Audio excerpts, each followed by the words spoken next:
మన ఆర్య వైశ్యులు చేయకూడని పనులు ఏ విధంగా ఉన్నాయో ఈ వ్యాపారాలన్నీ అమ్మవారు తెలియచేసి ఆ తర్వాత ఒక సూత్రుని యొక్క అధ్యక్షతన ఈ అగ్నిగుండాలను నిర్మించమని అన్నది అమ్మవారు.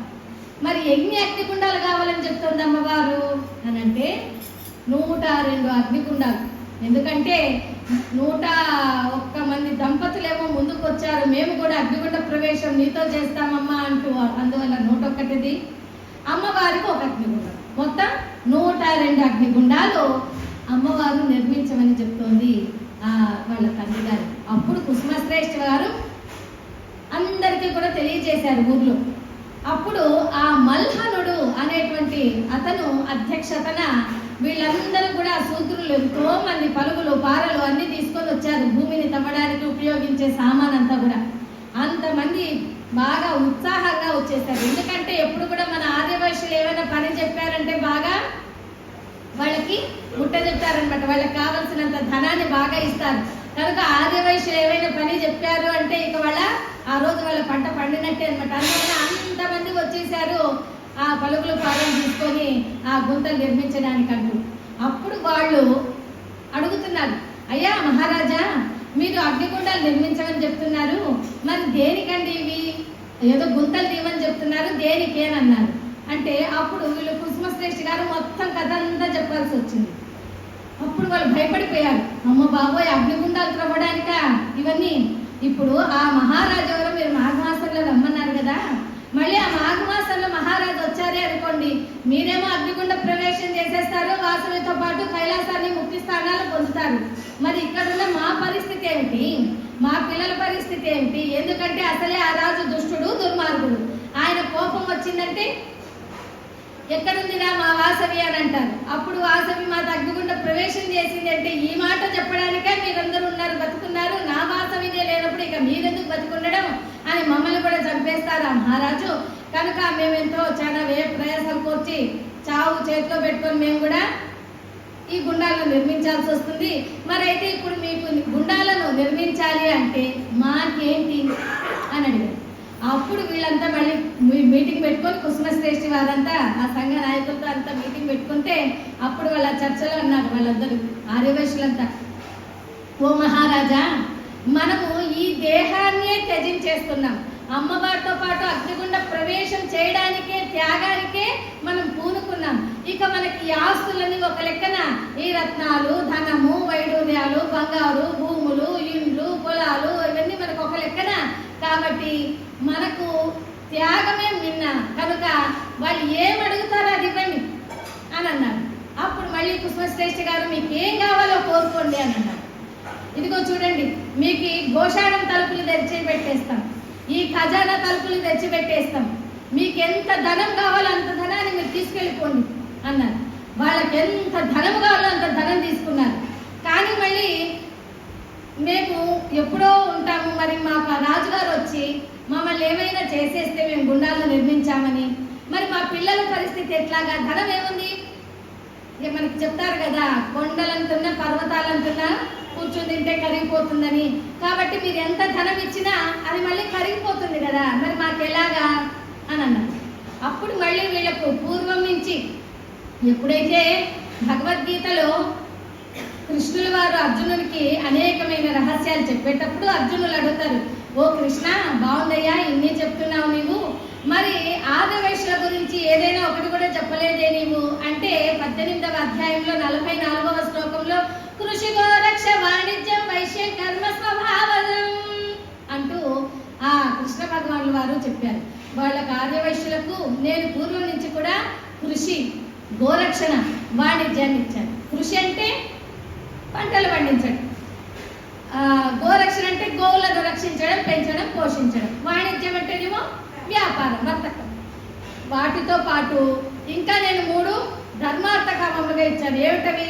యజ్ఞయాగాలు చేయటం, దాన ధర్మాలు చేయటం, పరోపకారార్థం వీళ్ళు సేవలు చేయడం, ఇవన్నీ కూడా నేను ఆర్యవైశ్యులకు ఇచ్చాను అని అన్నారు. మరి అప్పటికి ఆ మాట నిజమే. ద్వాపర యుగంలో కృష్ణ భగవానులు చెప్పినట్టు అప్పటికి మన కృషి, గోరక్ష, వాణిజ్యాలు అన్నీ ఉన్నాయి.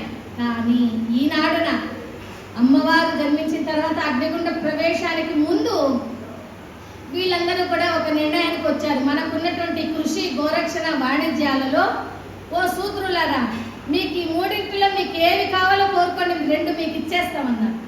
అప్పుడు వాళ్ళు అన్నారు, మాకి ఈ కృషి తర్వాత వ్యాపారం మాకు కావాలి, గోరక్షణ మీరు చూసుకోండి, లేదంటే మాకు గోరక్షణ ఇది వాణిజ్యం మాకు కావాలి, మీరు కృషి చూసుకోండి అన్నారు.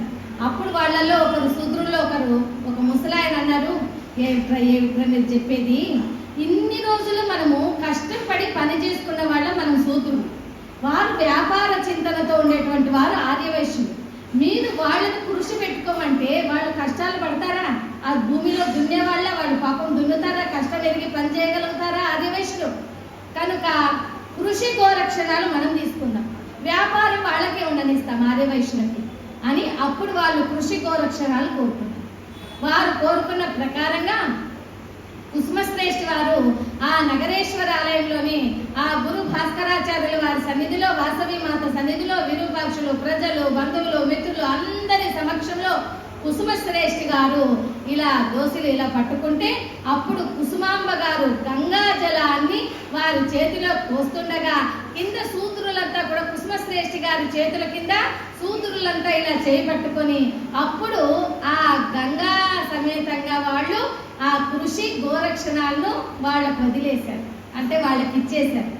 అప్పటి నుంచి వాళ్ళు అన్నారు, సరే ఇప్పుడు ఇంతవరకు మీకు ఎంతో గోవులు, పాడి పంటలు ఉండేవాళ్ళు, మీ ఆర్యవైశ్యులు ఎంతో బాగా పాలు, పెరుగు, వెన్నెలు అన్నీ తిన్నవాళ్ళు, ఇప్పుడేమో మాకు ఇస్తున్నారు కనుక మేము ఇప్పటి నుంచి ఎప్పుడైనా ఏవైనా విశేషమైన రోజులు వచ్చినా, పండుగలు ఇలాంటి వాటప్పుడంతా మేము మీకు పూజలు చేసుకునేటప్పుడు ఆ శివునికి, పరమేశ్వరునికి మీరు క్షీరాభిషేకం చేయాలన్నా, ఆ కృష్ణ భగవానికి పాలు పెరుగులు నైవేద్యంగా పెట్టాలన్నా, ఆ నాగుల చవితి రోజు మీరు నాగులకు పాలు పోయాలన్నా, ఇలాగ అనేకమైనటువంటి పండుగల్లో అంతా మీరు ఉపయోగించుకోవడానికి ఆ పూజా ద్రవ్యాలుగా మేము మీ ఇంటికే పాలు పెరుగులన్నీ కూడా తెచ్చిస్తాము అని అప్పటి నుంచి ఆ శూద్రులే మన ఇళ్లకు పాలు, పెరుగు అన్ని ప్రతిరోజు తెచ్చి ఇచ్చేవాళ్ళు. మొన్నటి వరకు కూడా అట్లాగే తెచ్చి ఇచ్చేవాళ్ళండి. ఇప్పుడే ఆ డైరీలు ఇంకేవో వచ్చి ప్యాకెట్ పాలు వచ్చి అవన్నీ కూడా ఏదో కలుపుతూ అవి కూడా చేస్తూ ఉన్నారు. ఇలా అయిపోయింది అనమాట. ఆ విధంగా ఈ కృషి గోరక్షణాలను శూద్రులకు ఇచ్చేశారు ఆ కుసుమశ్రేష్ఠి గారు. అప్పుడు వాళ్ళంతా ధనాన్ని, బంగారాన్ని అన్ని తీసుకొని ఆ కృషి గోరక్షణాలంతా కూడా వాళ్ళు తీసుకున్నారు. అప్పుడు వాళ్ళు అడిగారు, ఇప్పుడేమో ఇచ్చారయ్యా మీరు బాగుంది, మళ్ళీ మీరు అగ్నిగుండ ప్రవేశం చేసిన తర్వాత ఈ భూములన్నీ మావే, ఈ గోవులన్నీ మావే అని మళ్ళీ మీ పిల్లలు ఒకవేళ మాకు వచ్చి అప్పుడు అడిగితే అప్పుడు ఏం చేయాలి మేమన్నారు. అప్పుడు మహారాజు గారు అన్నారు, మా పిల్లలు ఒకవేళ వచ్చి భూములు, గోవులు మావే మాకు ఇవ్వండి అని అన్నా, వీళ్లకు మీకొచ్చినంత ఆదాయం వీళ్లకు మా ఆర్యవైశ్యులకు రాకుండా ఉండుగాక. ఒకవేళ మీరు వర్తకానికి వచ్చిన, వ్యాపారానికి మీరు వచ్చిన, మా ఆర్యవైశ్యులకు వ్యాపారంలో వచ్చినంత లాభాలు మీకు రాకుండా ఉండుగాక అని అన్నారు. అందుకనే ఇప్పటికీ చూడండి ఆ వాసవి మాత సన్నిధిలో ఈ విధంగా తీర్మానించడం జరగడం మూలానే ఇప్పటికీ చూడండి ఆర్యవైశ్యులు ఎక్కడ కూర్చుని వ్యాపారం చేస్తున్నా చిన్నగా ఒక 4 డబ్బాలు సీసాల్లో వాళ్ళు పొప్పరమెంట్లు ఇట్లా జాడీల్లో ఏమైనా పెట్టుకొని బిస్కెట్ ఇట్లాంటి వ్యాపారాలు చేస్తున్నా కొద్ది కాలానికే వాళ్ళు ఎంతో సంపాదన చేసి 7 అంతస్తుల మేడలు కడుతున్నారు, 4 బిడ్డలు పెళ్లిళ్ళు చేస్తున్నారు, 4 ఫ్లాట్లు కొంటున్నారు, 4 కార్లు తీస్తున్నారు, 4 సైట్లు కొంటున్నారు, 4 కార్యాలకు, శుభకార్యాలకు, ఇలాంటి ఏదైనా అన్నదాన సత్రాలకు కానీ, ఎక్కడైనా దేవాలయ నిర్మాణానికి కానీ ఇలాంటి వాటన్నిటికీ కూడా చందా రూపకంగా దాన ధర్మాలు చేస్తూనే ఉన్నారు ఈనాటికి. అంత బాగా మనకు వ్యాపారాన్ని అనుగ్రహించిన దేవత మన వాసవి మాత. అయితే ఇతర కులాలను మనం గమనిస్తే వాళ్ళు చూడండి ఎంతో వాళ్ళు కూడా మనలాగా మనకంటే ముందే అంగడి ఓపెన్ చేసుకొని మనకంటే శ్రద్ధగా వాళ్ళు వచ్చి కూర్చున్నా మనకు వచ్చినంత వ్యాపార లాభాలు వాళ్ళకు రావు. అందుకని ఇప్పటికీ కూడా మనకు వర్తకులు అనే పేరు మనకు ఉండనే ఉంది. వాళ్ళకు మనకు వచ్చినంత లాభాలు వాళ్ళకు రావు. ఒకవేళ భూములు, గోవులు అంటారా, మన వాళ్ళు భూములు తీసుకొని పంటలు పండిస్తూ అనేక విధములైన పంటలు పండిస్తూ వాళ్ళు ఎంత భూములు చూసుకోవాలని మన వాళ్ళు అనుకున్నా వాళ్ళకు వచ్చినంత లాభాలు మనకు భూముల్లో రావు. మనకంత పంటలు పండవు, మన వాళ్ళు అంత బాగా పండించలేరు, అంత కష్టపడలేరు కూడా. ఆ విధంగా ఆ వాసవి మాత అనుగ్రహం వలన, ఆ వాసవి మాత ఆశీర్వాదం వలన, ఆ వాసవి మాత దయ వలన ఈ విధంగా జరుగుతున్నది. జై భలో